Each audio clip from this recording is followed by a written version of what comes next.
I want to be the kind of person who does the right thing.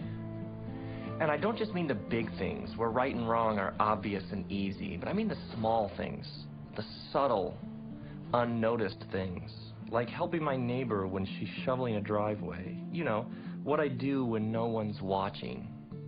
Because it's so easy to let those small things slip away. And it's those endless choices that we make every day that shape us and the kinds of people that we are. But this has started to change for me recently because I've started to believe different things about myself. A friend of mine gave me insight into the story about Jesus and his disciples that I'd heard before, but it's just taken on whole new meaning. Jesus' disciples are in a boat, and it's the middle of the night, and they're trying to get across the lake, and the wind is blowing, and it's getting choppy, and Jesus comes walking out to them on the water. Now they think he's a ghost. So they're like, Jesus, is it you? And he says, yes. And one of them, Peter, gets out of the boat and starts walking on the water towards Jesus. What is Peter thinking? And why does he believe that he can walk on water? Now, what I've come to realize is the story makes way more sense if you understand the background. Jesus is a Jewish rabbi with Jewish disciples living in a first-century Jewish world. Now, Jesus grew up in a region called the Galilee, and the Jewish people in the Galilee believed that God had spoken to Moses, one of their great historical leaders, and had given him the first 5 books of the Bible. They called these first 5 books the Torah. Torah means like teaching or instructions or simply the way. And so Torah was the center, the foundation of their lives, and it was the focus of their educational system.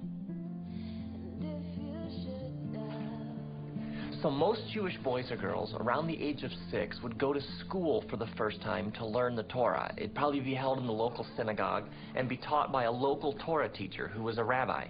This first level of education was called Beit Sefer and lasted until the kid was around 10 years old. In Beit Sefer, most kids would memorize the Torah, and by the age of 10 have the Torah by heart, every word.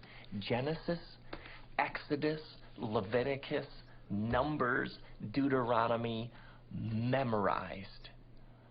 Now, by the end of Beit Sefer, which would be around 10 years of age, most kids were no longer going to school. They were they were apprenticing, learning the family trade, learning the family business, learning how to manage a household.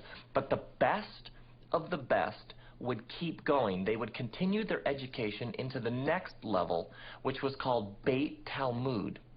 In Beit Talmud, the best of the best who were still going on, the ones with the most natural ability, would memorize the rest of the Hebrew Scriptures.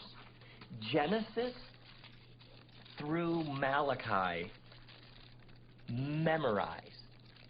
Now, by the end of Beit Talmud, 14, 15, most kids are learning the family business, learning the family trade, apprenticing with their parents.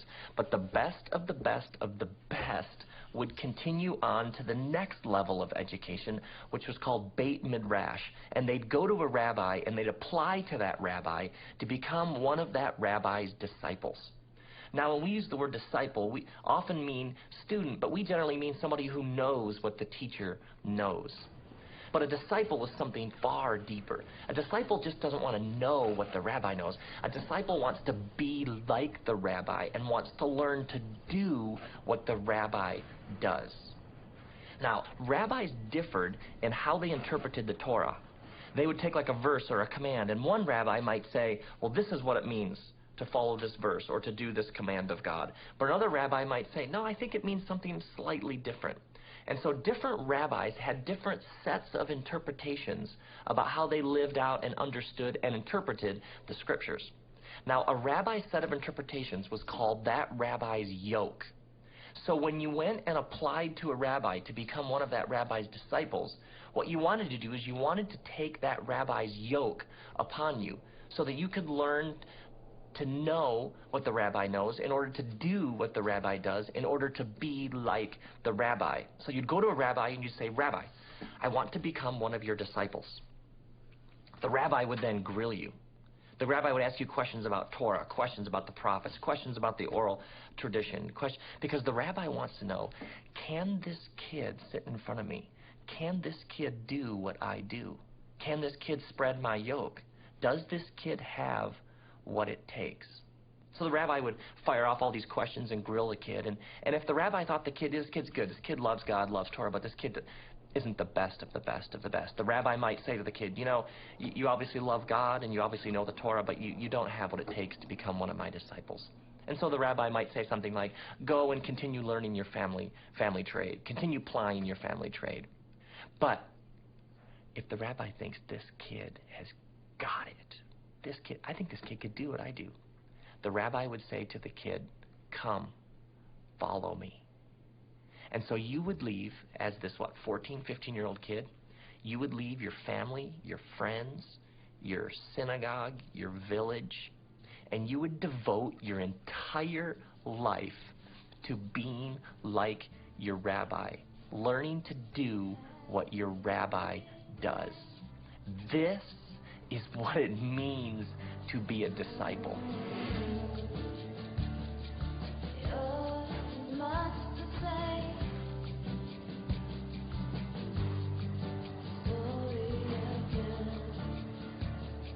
So, a rabbi comes to town, a powerful rabbi, and he's got like his little pack of disciples with him, and they're doing everything they can to keep up with him because they've devoted their lives to doing what their rabbi does. So if you're a disciple, by the end of the day with your rabbi traveling on these hot, dusty, dirty roads, you've got whatever your rabbi stepped in just caked all over the front of you. And so this saying developed among the wise men and the sages.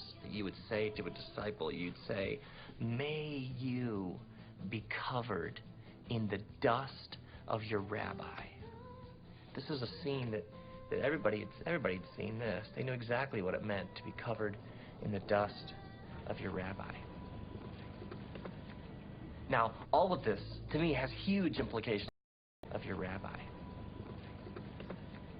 Now, all of this, to me, has huge implications for Jesus and how we understand Jesus, because most rabbis would begin their teaching around the age of 30.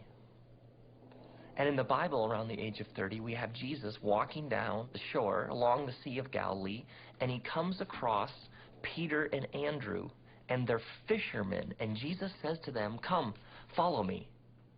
Well, if they're fishermen, and Jesus calls them to be his disciples, then they're not following another rabbi.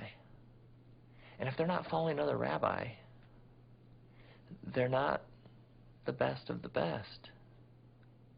They didn't make the cut. Then the text continues. It says that at once they dropped their nets and followed him, which I've always thought is a bit strange. I mean, it's odd, isn't it, that they just drop them and go. And some of those Christian movies don't help, do they? I mean, it's like Jesus comes down the beach and he's in this white bathrobe and he has this light blue beauty pageant sash on, you know, and his hair is blow dried and he's Swedish, and he calls the disciples and they're kind of these robots. They kind of come around and go after him. If you understand it, like in its original context, it starts to make perfect sense. I mean, rabbis were the most honored, respected, revered people anywhere. I mean, the best of the best of the best are the only ones who got to be rabbis. And this rabbi comes down the beach and says to you, come follow me. Well, what's he really saying? What he's really saying is, I think you could do what I do. I mean, he's saying you can be like me. Of course you drop your nets and follow him.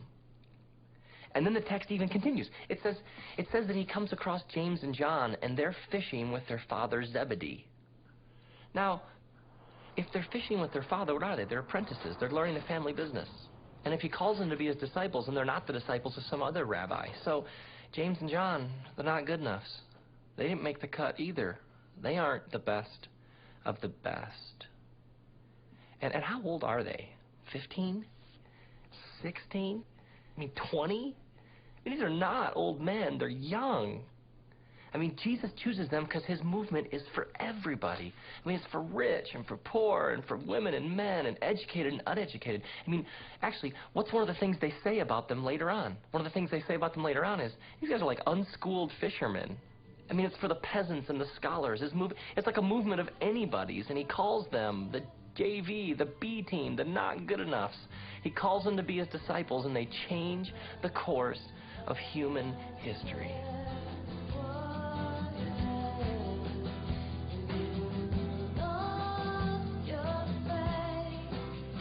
So back to the walking on water thing. I mean, you have this boat full of anybody's, and the water's choppy and the wind's blowing, and they're terrified because this Jesus comes across the water to them, and they think he's a ghost. And then Peter says, well, if it's you, then tell me to come to you. Now, why is this Peter's first response? Why is Peter's first reaction, if it's you, then tell me to come to you? Because he's a disciple. I mean, he's oriented his whole life, devoted his whole life to doing what he sees his rabbi doing, learning to be like his rabbi. So he sees his rabbi walking on water, and what's the first thing he wants to do? I want to walk on water too. I want to be like my rabbi. And so Peter gets out of the boat, and he starts walking on the water, but he starts to sink. And he yells out, Jesus, save me. And the text reads that Jesus immediately caught him and said, you of little faith, why did you doubt? Now, I always assumed that Peter doubts Jesus, but Jesus isn't sinking. Who does Peter doubt? He doubts himself. He loses faith in himself that he can actually be like his rabbi. I mean, Jesus wouldn't have called him if he didn't think he could be like him. Jesus even reminds his disciples of this at one point. He says to them, wait, you didn't choose me, I chose you. The rabbi doesn't choose you unless the rabbi thinks that you can do what he does, that you can be like him. I mean, all my life I've heard people talk about believing in God. But God believes in us, in you, in me. I mean, faith in Jesus is important. But what about Jesus' faith in us? I mean, he must have faith in us because he leaves it all in the hands of these disciples. And what's the last thing Jesus says to them? He says to them, now you go and make more disciples.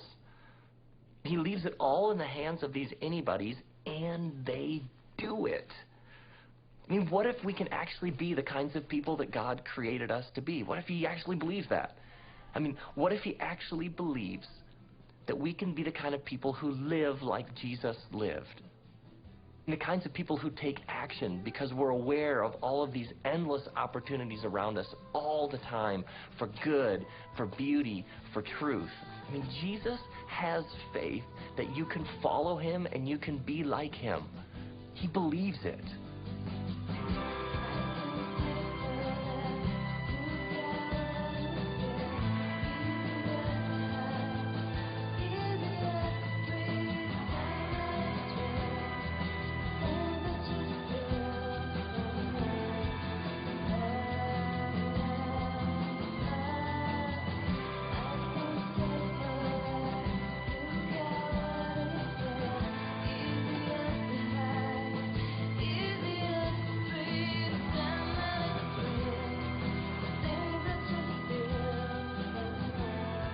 May you believe in God, but may you come to see that God believes in you. May you have faith in Jesus, but may you come to see that Jesus has faith that you can be like him. A person of love and compassion and truth. A person of forgiveness and peace and grace and joy and hope. And may you be covered in the dust of your rabbi.